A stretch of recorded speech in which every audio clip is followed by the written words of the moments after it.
Ich denke, man muss auf jeden Fall offen sein, gerade als vielleicht Europäer. Also es ist egal, ob du jung oder alt bist. Moin, servus und hallo y bienvenidos a un nuevo video. Hoy estamos con mi hermana Lisa y pensamos por qué no hacemos un video sobre la experiencia en Ecuador. ¿Cómo le gusta? ¿Cómo estaba? ¿Le gustó? ¿No le ¿O no? gustó? ¿Qué estaba bueno? ¿Qué estaba no tan bueno o feo? O no sé. O las diferencias de las culturas que ella siente. Pero hoy este video es en alemán porque mi alemana no habla español. Y por eso hablamos en alemán con subtítulos, claro, que pueden leer todo. Quédense y empezamos ahora. Okay, so Lisa, die erste Frage. Würdest du wieder nach Ecuador gehen oder nicht? Auf jeden Fall. Auf jeden Fall. Das Land ist sehr umfangreich. Man hat unheimlich viel zu sehen. Es gibt Natur, die Kultur vor allen Dingen ist wunderschön. Ja, also auf jeden Fall. Sehr empfehlenswert. Okay, das klingt doch schon mal sehr gut. Gut, dann die nächste Frage dazu. Was hat dir denn an Ecuador gut gefallen? Es muss ja etwas gut gewesen sein, dass du sagst, ja, ich will auf jeden Fall wieder hin. Was hat dir wirklich gut gefallen? Was war so? Also vor allen Dingen, was mir noch so im Kopf ist halt eben wie die Menschen miteinander umgehen, die Art der Menschen, dieses Glücklichsein, das Tanzen und das hat mir so imponiert und es hat mir so gut gefallen und ich war auch selber so komplett stressfrei, auch wenn die Busfahrt zum Beispiel etwas anders war, als man es vielleicht kennt, aber... Da können wir vielleicht gleich auch nochmal drüber sprechen. Ja, aber selbst da, also es war halt so, ja, und das war völlig okay für mich und auch dadurch habe ich ja unheimlich viel gesehen, also deswegen, also das ist wirklich so, also die Menschen einfach, dieses Miteinander, genau, dieses Tanzen und Musik und das hat mir wirklich sehr gut gefallen. Okay, sehr schön. Siguiente pregunta. Ja, die nächste Frage. Wie war der Flug? Ja, der Flug, er war sehr, sehr lang, muss man dazu sagen, aber KLM, also ich fand es super, auch das Essen, alles war top. Man konnte sich ja auch verschiedene Sachen raussuchen und sowas, das war wirklich gut und ja, ich sag mal, wir sind ja zurück in die Nacht geflogen, das war besser, weil da schläft man da geht die Zeit rum. Der Hinflug war ein bisschen aber ja, ansonsten im Großen und Ganzen war gut. Okay. Gut, dann die nächste, auch wichtige Frage. Was hat dir nicht gefallen an Ecuador? Nicht gefallen hat mir zum Beispiel, dass es so wenige Mülleimer gibt, damit man gar nicht seinen Müll, also die Möglichkeit hat, seinen Müll wegzuwerfen und gezwungen ist, den halt vielleicht einfach irgendwo hinzulegen oder einfach mitzunehmen. Das finde ich halt einfach schöner, beziehungsweise würde dementsprechend, also wenn es mehr Mülleimer gäbe, auch nicht so viel Müll rumliegen, sage ich mal. Das würde das Ganze etwas noch schöner, perfekter machen. Tatsächlich nicht mehr, was dir nicht gefallen hat. Vielleicht ja, okay, das eine oder andere, dass man, also ich sag mal, wir Deutschen, wir sind sehr, sehr sauber, ne? Wir sind sehr pingelig, was die Sauberkeit betrifft und so. Da vielleicht das eine oder andere, auch in unserem Hotel, ne, natürlich. Wo du sagst, okay, wir Deutschen, bei uns wäre das alles clean und da würdest du keine Staubkorn sehen, das vielleicht noch. Aber das ist, denke ich, ja, das ist einfach, weil ich so gewohnt bin. Ich würde jetzt nicht behaupten, dass es mir deswegen nicht gefällt. Okay, Ja. ist einfach anders. Es ist anders, Ja. genau. Anders. Dann die Frage, was hat dich überrascht, sowohl im positiven Sinne als auch im negativen Sinne? Vielleicht jeweils eine Sache, wenn dir irgendwas einfällt. Was hat dich wirklich überrascht, was du so vielleicht damit nicht gerechnet hättest, dass es vielleicht so ist, zum Beispiel? Also überraschend für mich, also hat jetzt keinen positiven oder negativen Aspekt. Das war zum Beispiel, weil wir das hier in Deutschland gar nicht kennen, dass die Hunde dort alle einfach frei rumlaufen. Also ja, ohne Leine und einfach, ja, die sind halt frei und laufen draußen rum und so. Und es klappt ja auch offensichtlich, ne? Auch mit den Autos und so. Das ist halt für uns unvorstellbar, das gibt es bei uns nicht. Ne? Also das war absolut überraschend für mich. Ja, und was ich auch also als sehr positiv empfand, womit ich jetzt so nicht gerechnet hätte, war diese Offenherzigkeit der Menschen. Also auch den ersten Tag, als wir bei deiner Familie dann waren, wie offen wir da aufgenommen worden sind und man hat sich direkt, ich sag mal, zu Hause gefühlt und aufgenommen gefühlt, als wäre es nie anders gewesen, ja, als würde man sich schon jahrelang kennen. Also das war wirklich sehr, sehr, sehr positiv, muss ich sagen.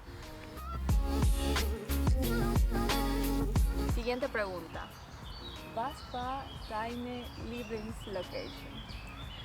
Meine Lieblingslocation war absolut die Invichuris, weil ich noch nie so einen schönen Ort gesehen habe. Also diese Aussicht, das war Wahnsinn, diese Ruhe dort. Es ist so, ich weiß nicht, so absolut, es war so ein absolutes Freiheitsgefühl. Also ich habe das noch nie erlebt und noch nie so was Schönes gesehen. Also das war wirklich Geil. geil. Mir ging's tatsächlich dort genauso. Ja. Für mich war das damals das erste Mal genauso. Ja, Dort also ich hätte ist dort mega. echt den ganzen Tag verbringen können. Okay, nächste Frage. Würdest du empfehlen, nach Ecuador zu reisen? Und wenn ja, wem würdest du das empfehlen? Weil ich es denke, nicht für alle. genau. Ja, also natürlich, auf jeden Fall würde ich es empfehlen. Ich würde auch jederzeit wieder dorthin reisen, weil es einfach auch noch so viel zu sehen gibt. Das schafft man gar nicht in so einer Zeit. Ne? Und trotz dessen haben wir viel gesehen, aber halt eben. Ne? Ja, ich denke, man muss auf jeden Fall offen sein, gerade als vielleicht Europäer. Also es ist egal, ob du jung oder alt bist, aber man muss einfach offen sein. Und weil es halt einfach anders ist. Das muss man wissen. Ne? Es ist einfach anders, wie wir Europäer das vielleicht kennen. Deswegen, ja, für die offen sind und weltoffen vielleicht auch sind und ja, gerne neue Kulturen und Menschen kennenlernen, für die auf jeden Fall. Für andere, die lieber so ihr Gewohntes kennen, würde ich es vielleicht nicht empfehlen. Ja, würde ich so unterstreichen. Ja. Würde ich auch so tatsächlich so sehen. Würde auch sogar sagen, wenn man wirklich nur seinen Hotelurlaub kennt, so all-inclusive, dann ist man einfach in Ecuador falsch. Absolut, ja. Das ist einfach so. Ecuador ist immer ein kleines Abenteuer. Ist einfach so. Also meiner Ja, Meinung nach und ist es einfach so. also ich hätte mir das jetzt auch nicht vorstellen können, da 2 Wochen nur in diesem Hotel zu sein. Also das, Ja, in einem. nein. Ja, es wäre einfach reine Verschwendung wirklich für dieses Land. Das ist wirklich so. Genau. Das muss man wirklich sehen. Ja. Ja, du hattest davon gesprochen, eben gerade, dass man offen sein muss, weil Dinge anders sind Ja. zu Deutschland. Ja. Nenn doch einfach mal so ein paar Dinge, die dir so in den Kopf kommen, wo du sagst, okay, das ist halt einfach echt anders. Du hattest ja vorhin schon angesprochen, hier mit den Hunden zum Beispiel, dass die draußen Genau, das ist rumlaufen. auf jeden Fall anders. Ja, wie gesagt, die Sauberkeit, was ich vorhin schon genannt habe, das ist anders. Also einfach auf einem anderen Niveau.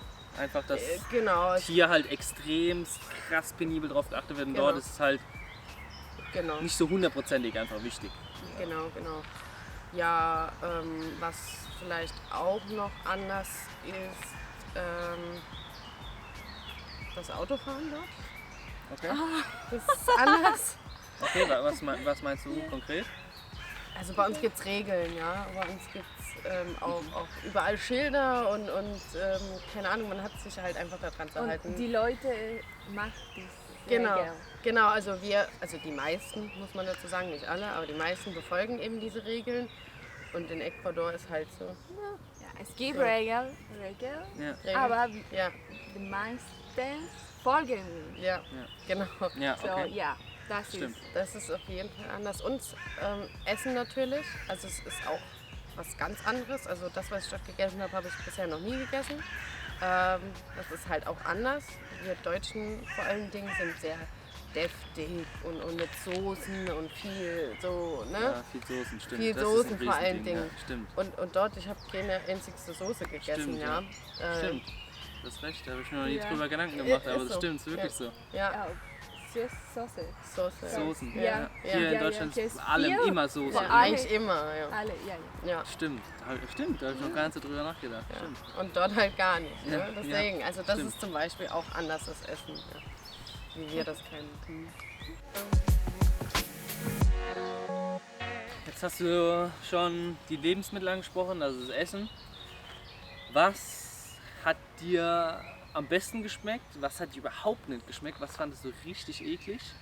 Gab es da was du gesagt hast, Alter, Oder gab es da auch irgendwas, was du gesagt hast, Alter, mega krank, mein Lieblingsessen, so gefühlt von Ecuador? Also mein absolutes Lieblingsessen, also allgemein muss man sagen, es ist alles sehr frisch. Also es ist alles eigentlich wirklich super gewesen. Mein absoluter Favorite war diese Banane mit Käse und so, wo wir an diesem Maduro. Stand. Maduro con queso. Ja, das ist mega gewesen. Also es gab nichts, wo ich gesagt habe, das war total ekelhaft. Ne? Also das gab es nicht. Klar ist das eine oder andere, zum Beispiel diese Yuca, das ist jetzt nicht so meins. Oder diese eure Kartoffeln. Papacina. Papacina, die weiße? Ja, genau. Weiße Kartoffel, Papacina. Genau, also man muss dazu sagen, das ist was ganz anderes, wie Ja. wir in Deutschland kennen, die Kartoffel. Ja. Das war jetzt auch nicht so meins, aber ich würde jetzt nicht behaupten, dass es gar nicht geschmeckt hat. Okay. Es war jetzt einfach nur nicht so mein Favorite, aber es war trotzdem eigentlich alles, was ich gegessen habe, und ich habe wirklich viel gegessen, was ich sonst hier nicht tue. Ja, das kannst Du du. hast auch Chantacuros Genau. gegessen. Ich habe oder? Chantacuros gegessen, genau, es war auch sehr lecker. Also ja, von dem her war eigentlich alles gut oder sehr gut sogar. Hast du Cuy probiert? Ja, ich habe gegessen, war auch gut. Ich habe hier Schweinefett und so gegessen. Und Schweinehaut habe ich Haut, gegessen, der Haut, ja. Ja, es war alles lecker. Und hier in Deutschland esse ich das definitiv nicht. Also es Aber ist warum, was hat dich dazu bewogen, dass du gesagt hast, ich probiere das jetzt dort? Okay, ich Weil ja. hier würdest du das nicht mal angucken eigentlich. Na, ich denke einfach, weil ich weiß, ich meine, dort ist das normal, ja, ihr esst das immer, für euch ist das ganz normal, und deswegen dachte ich einfach, oder das macht auch dieses ganze Feeling so, dass man einfach sagt, Mensch, ich möchte es auch probieren, ja, ich möchte da mitreden können, ich möchte ja auch, also wirklich das Kulturelle, was die essen, auch essen. Und ja, und das habe ich dann auch gemacht. Und vor allen Dingen muss ich dazu sagen, man weiß halt auch, dass dort Tiere besser leben oder anders leben, wie wir das hier meistens kennen, ja. Wo ich dann auch sage, okay, ich weiß, die leben frei und denen geht's gut und was weiß ich, da macht mir das auch nichts so aus, sowas zu essen. Hier in Deutschland würde ich es halt einfach nicht machen. Und ja, aber dieses ganze Feeling, und ich bin froh, dass ich es gemacht habe, weil alles gut geschmeckt hat. Schön. Okay. Du hast alles gegessen, alles probiert und wurdest direkt bestraft einfach. Wie ich im Übrigen auch. Aber wie ist dir das so ergangen? Erstens mal, was hat dich da erwischt? Was vielleicht auch für unsere deutschen Zuschauer ja interessant sein kann, weil ist halt so eine typische Reisekrankheit, die theoretisch kommen kann. Erstens mal, wie hast du dich gefühlt? Was war da so? Zweitens, was haben wir da gemacht? Also was konnte man dagegen machen? Und wie war auch als dritte Frage noch vielleicht dieses Gesundheitssystem dort? Ja? Ja. Wie würdest du das vergleichen zu hier? Einfach. Also zur ersten Frage, ich hatte eine Infektion, wahrscheinlich durch Fleisch oder, also man weiß es nicht genau. Dort muss man sagen, gibt es halt Bakterien, ihr seid das gewohnt, also eure Mägen sind das gewohnt, wir halt nicht. Dementsprechend hat es mich echt weggehauen, also ich lag auch komplett flach, Schüttelfrost, Fieber, Durchfall, Erbrechen, also alles drum und dran, wirklich das komplette. Also da ging es mir wirklich schlecht und ich wollte einfach nur sterben. Also es war wirklich Horror. Und dann haben wir nach dem zweiten, dritten Tag, hat dann Patrick und Karen gesagt, hier, wir gehen jetzt zum Arzt, ne, das hat keinen Sinn. Ja. Und man muss dazu sagen, wir sind dann in der Privatklinik von deiner bekannten Cousine. Genau. Ja, genau. Und da habe ich dann Infusionen bekommen. Die hingen so 2 Stunden dran. Und danach hat sie mir dann noch Medikamente mitgegeben. Das war Antibiotika und sowas gegen die Darmflora und sowas. Preislich muss ich dazu sagen, weil für uns kostet das natürlich was auch voll human, also das kannst du dir hier gar nicht vorstellen. Und ich habe mich wirklich super gut aufgehoben gefühlt. Sie hat auch probiert, mir das so zu erklären, obwohl wir uns gar nicht verständigen konnten. Und ja, und tatsächlich einen Tag später ging es mir schon viel, also selbst am selben Abend ging es mir schon viel besser. Deswegen würde ich sagen, also das, was ich jetzt erfahrungsgemäß gemacht habe, ist es sogar noch, also von der, wie soll ich sagen, wie man auf mich eingegangen ist, noch besser wie hier. Gut, also würdest du sagen, oder weil viele Leute denken ja grundsätzlich Ecuador, Drittweltland, ärztliche Behandlung oder Arzt, Medizin und so weiter, würdest du sagen, man braucht sich da keine Gedanken machen oder bist du dahin und hast eigentlich mega Schiss gehabt, dass du danach irgendwelche andere Infektionen hast? Auf jeden Fall, also es war wirklich, ich kann gar nichts sagen, es war alles top, wirklich. Ich hatte auch nichts weiter, wie gesagt, mir ging es super dann und habe mich gut aufgehoben gefühlt und ja, also da braucht man keine Angst haben, da zum Arzt zu gehen, also ich war wirklich ganz normal. Also, Ja. ne? Ja, du hast auch vorhin nochmal über die Menschen gesprochen, dass die so anders sind, so, dass es halt dieses ganze Lebensgefühl auch anders ist. Also Farben muss man auf jeden Fall sagen, in Ecuador, die Menschen haben definitiv weniger wie wir und sind trotzdem einfach so glücklich oder viel glücklicher. Vielleicht auch nicht alle, aber zumindest das, was ich jetzt erfahren habe und kennengelernt habe, sind die Menschen trotz mit dem, was sie haben oder mit dem wenigen, was sie haben, einfach glücklich und zufrieden. Und wir Deutschen vor allen Dingen, wir sind halt sehr, wir wollen immer mehr. Wir wollen immer mehr und ich habe das Gefühl, die Menschen werden dadurch immer unglücklicher. Also ja, und wenn man sich mal so umguckt, die Leute hier, viele gehen immer mit so einem Mund hier durch die Gegend und immer gestresst und immer nur Stress machen und ja, alles vor allen Dingen so getimed, ja, also alles so. Hat einen Ein- Punkt, genau. einen Plan. Genau, immer ein Plan. Also muss alles strukturiert, genau geplant sein. Und das ist dort halt anders, weil, also erstens, wie gesagt, die Menschen sind dort viel glücklicher, viel zufriedener. Ich habe dort eigentlich alle immer nur, alle waren immer freundlich und haben gelächelt und ja, ne, also das vor allen Dingen und da ist das halt auch nicht so getimed, das ist halt spontan, ja. Ich meine, klar, für uns Deutsche ist vielleicht das manchmal etwas, sag ich mal, nervig, wenn man einen Termin hat oder zum Beispiel zu eurer Hochzeit. Um 4 sollte der Pfarrer kommen und kam dann, weiß nicht, 4:30, um 5 oder so zum Beispiel jetzt, ja. Das ist für uns Deutsche halt so, okay, wir sind sehr pünktlich, ja. Das ist, sage ich mal, ein Punkt, ja, okay, würde mich, glaube ich, auch etwas nerven manchmal, aber im Großen und Ganzen will ich damit sagen, also sie sind halt sehr spontan und ja, es muss nicht alles immer getimed sein, man kann auch einfach mal machen und leben vor allen Dingen. Und das ist der Punkt und das hat mich so überzeugt und ja, es steckt einfach an, du bist einfach glücklich und ja, es ist dann so, ich bin gelassen und alles gut. Okay, sehr schön.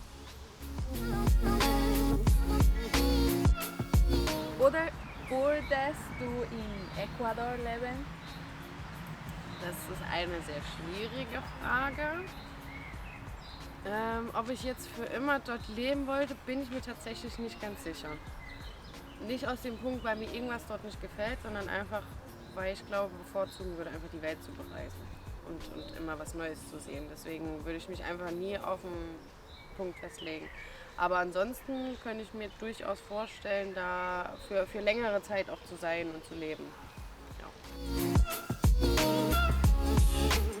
Okay, dann wäre theoretisch noch eine Frage.